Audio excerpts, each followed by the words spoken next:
remaja tuh nggak jauh-jauh gitu ya, jangan apa namanya dari kita ini juga ya. Tapi sebelum masuk masa remaja ini ya, ini sebetulnya ada masa emas di mana orang tua itu berperan besar untuk membentuk selera. Ya, kita tuh kan sebetulnya makan tuh yang lebih berperan tuh otomatisasi. Yang udah dibentuk, kebiasaan sehari-hari yang udah dibentuk ya. Udah nggak kayak waduh gizi seimbang. Wah, kalau apa namanya sayuran itu kaya dengan ini, kan nggak kepikir lagi ya. Makan itu apa yang ada dan sesuai selera kita saat itu. Gitu ya. Jadi itu dibentuk di rumah. Nah, jadi di masa apa namanya setelah balita ya, kalau 2 tahun itu ibu-ibu tuh sampai wah ya, pertanyaannya ke dokter Tan itu ya, di Instagramnya dokter Tan itu sampai detail sekali ya. Dokter Tan tuh kalau ngirim apa ini namanya itu ke saya itu wow ya, terus saya juga suka lihat di Instagram dokter Tan, luar biasa ya, sampai detail sekali, boleh nggak dikasih minyak ini, boleh nggak ini ya.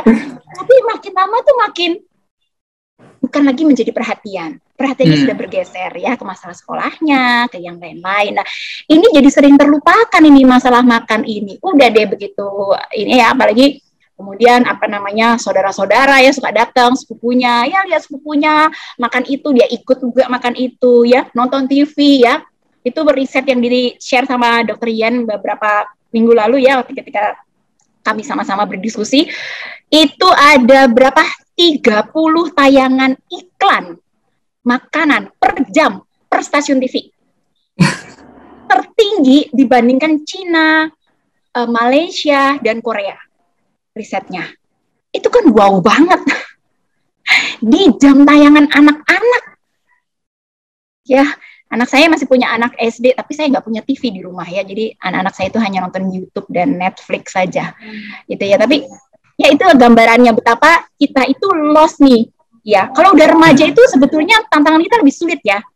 Ya, remaja itu dengan aspek perkembangan, dengan pubertasnya, dengan brain development-nya itu jauh lebih kompleks. Nah, sebetulnya masa emas orang tua membentuk selera itu di pra remaja ini nih, usia SD awal ini. Itu masa emasnya. Di situ juga masa emas untuk bicara macam-macam tentang segala macam resiko yang ditakuti orang tua ya untuk terjadi di masa remaja. Termasuk soal kehamilan, termasuk soal narkoba, soal seks, lifestyle pada keseluruhannya. Itu masa emas itu di pra remaja sebetulnya.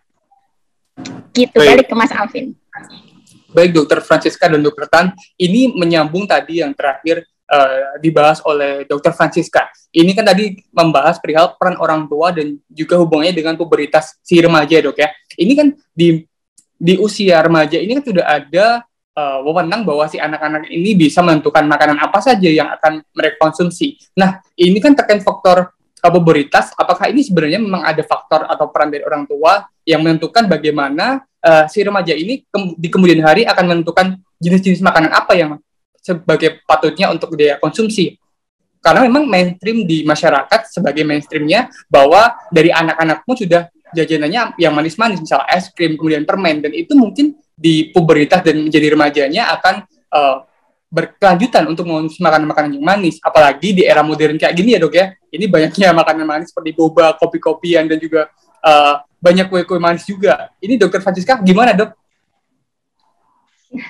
Ya, nanti mungkin Dr. Tan bisa menambahkan lebih banyak lagi ya. Jadi, ya balik lagi sih ya. Karena mungkin normalisasi ya.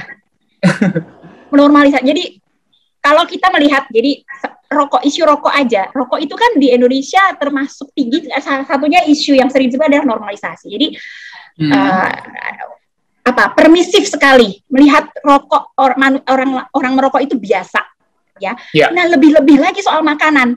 Sangat biasa, ya, bukan sesuatu yang bukan dilihat sebagai masalah ya. Seperti dulu sebelum ASI itu menjadi begitu populer ya, dan tren ASI kita memang meningkat ya dari tahun ke tahun, 10 tahun belakangan ini baik sekali. Itu kan normalisasi, kita biasa melihat bayi pakai botol. Itu pemandangan yang biasa. Jadi sama seperti anak kecil makan permen, makan wafer, makan es krim, biasa. Ya, even di buku pelajaran sekolah ya, anak saya masih kelas 4 SD, itu kemarin ulangan matematika, pembagian ya, ibu membeli 20 permen, dibagikan kepada teman-teman anaknya berjumlah 5 orang, berapa? Kenapa nggak jeruk, salak gitu kan? Itu saking semua lingkup keseharian kita itu melihat itu sebagai hal yang normal, biasa. Terima kasih sudah nonton. Jangan lupa like, subscribe, dan share ya.